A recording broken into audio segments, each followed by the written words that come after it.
Hi viewers, welcome back to మా రుచులు మీ ఇంట్లో. ఈరోజు మా ఇంట్లో ఒక కొత్త రెసిపీని ఇంట్రడ్యూస్ చేయబోతున్నాం. అదేంటంటే కద్దూకి ఖీర్.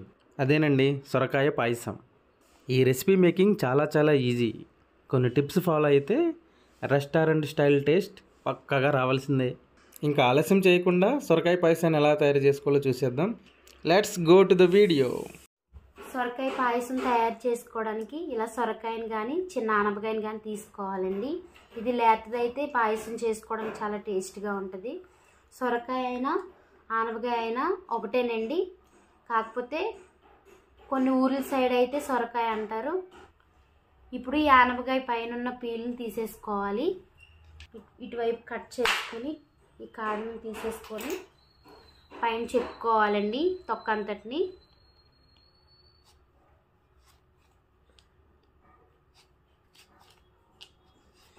ఆనపకాయ పైన పీల్ అంతటిని తీసేసాను కదండి. ఇప్పుడు ఒకసారి దీన్ని శుభ్రంగా కడుక్కోవాలి. నేను కడిగి తీసుకొచ్చాను. ఇప్పుడు దీన్ని ముక్కల కింద కట్ చేసుకోవాలి.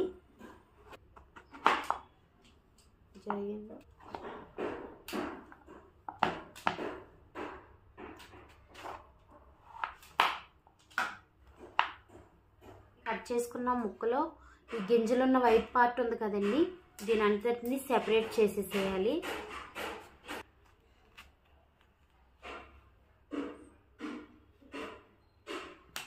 ఇదిగోండి, ఈ విధంగా మొత్తం తీసేసుకోవాలి.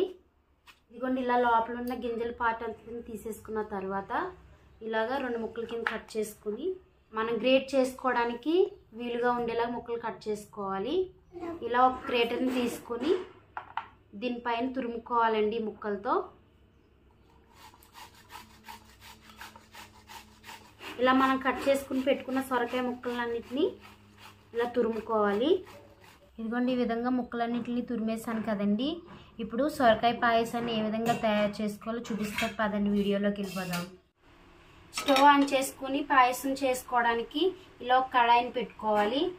కడాయి వేడైంది. ఇప్పుడు దీంట్లో 1 టేబుల్ స్పూన్ నెయ్యిని వేసుకోవాలి. నెయ్యి అంతా కరిగింది కదండి. ఇప్పుడు ఈ నేతిలో తురుము పెట్టుకున్న సొరకాయ తురుముని వేసుకోవాలి.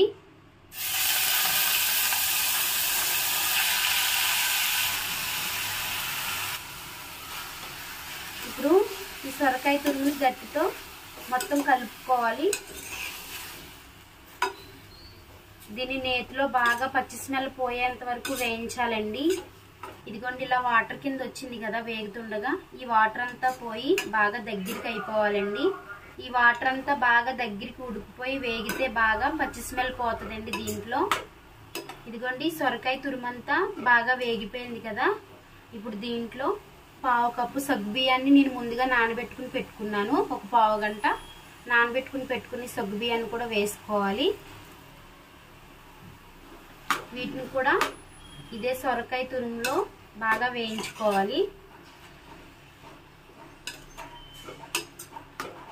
ఈ సొరకాయ తురుముతో పాటు సగ్గుబియ్యం కూడా ఈ నేతిలో వేగాయి కదండి, కొంచెం మగ్గాయి కదా.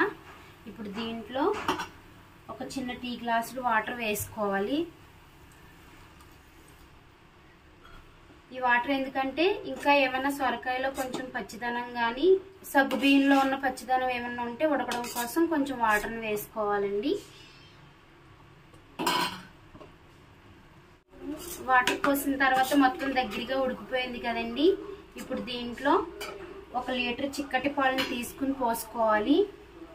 నేను 1 లీటర్ తీసుకున్నానండి. బాగా చిక్కటి పాలు వేసుకుంటే చాలా టేస్ట్గా ఉంటుంది. ఇప్పుడు ఈ పాలను కూడా దీంట్లో వేసుకోవాలి.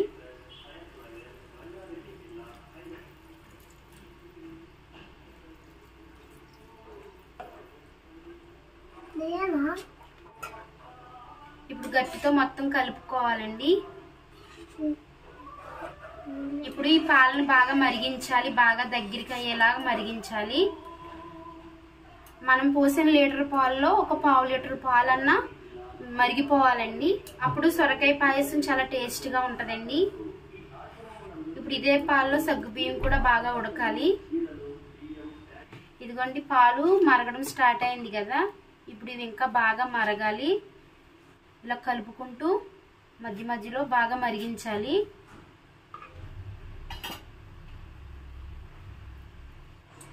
ఇదిగోండి పాయసం దగ్గరగా మరిగి ఉడికింది కదండి, బాగా దగ్గరగా అయింది కదా. ఇప్పుడు దీంట్లో ఒక 1/2 కప్పు షుగర్ని వేసుకోవాలి. దీన్ని కూడా మొత్తం కలుపుకోవాలి. ఈ షుగరు పాయసంలో కలిసేలాగా ఒకసారి కలుపుకోవాలండి. ఇప్పుడు దీనిలోనే ఇంకో 1/2 కప్పు కండెన్స్డ్ మిల్క్ వేసుకోవాలండి. నేను షుగర్ వేసాను, కండెన్స్డ్ మిల్క్ కూడా వేస్తున్నాను కదా, దాంట్లోని స్వీట్ ఉంటుంది, కండెన్స్డ్ మిల్క్ కూడా స్వీట్ ఉంటుంది కాబట్టి మీరు తినే స్వీట్ని బట్టి వేసుకోండి. ఒకవేళ మీ దగ్గర కండెన్స్డ్ మిల్క్ కానీ అవైలబుల్గా లేకపోతే పాలపొడి ఉంటుంది కదండి, మిల్క్ పౌడర్ ఉంటుంది కదా బయట, అది కూడా వేసుకోవచ్చు. మీరు మిల్క్ పౌడర్ని కూడా వేసుకోవచ్చు. ఇప్పుడు దీన్ని కండెన్స్డ్ మిల్క్ కూడా బాగా కలిసేలాగా పాయసంలో ఒకసారి కలుపుకోవాలి. ఈ కండెన్స్డ్ మిల్క్ వేసుకోవడం వల్ల ఈ పాయసానికి థిక్నెస్ వచ్చి చాలా టేస్ట్గా ఉంటుందండి. సేమ్ మిల్క్ పౌడర్ వేసుకున్నా కూడా అదే థిక్నెస్ వస్తుంది, సేమ్ టేస్ట్ వస్తుంది.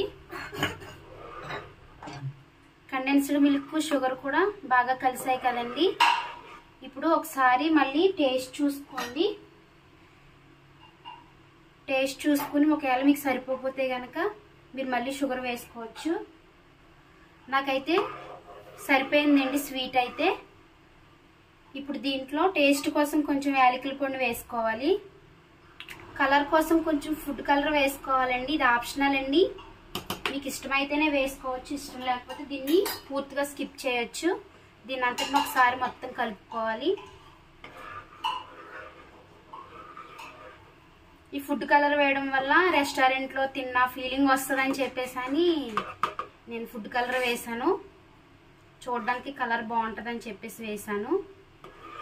ఇదిగోండి లైట్గా ఫుడ్ కలర్ వేయడం కోసం మంచి కలర్ వచ్చింది కదండి, సేమ్ రెస్టారెంట్ స్టైల్లోనే ఇప్పుడు కనిపిస్తుంది కదా. ఇప్పుడు దీనిపైన కొంచెం డ్రై ఫ్రూట్స్ని స్ప్రింకిల్ చేసుకోవాలి.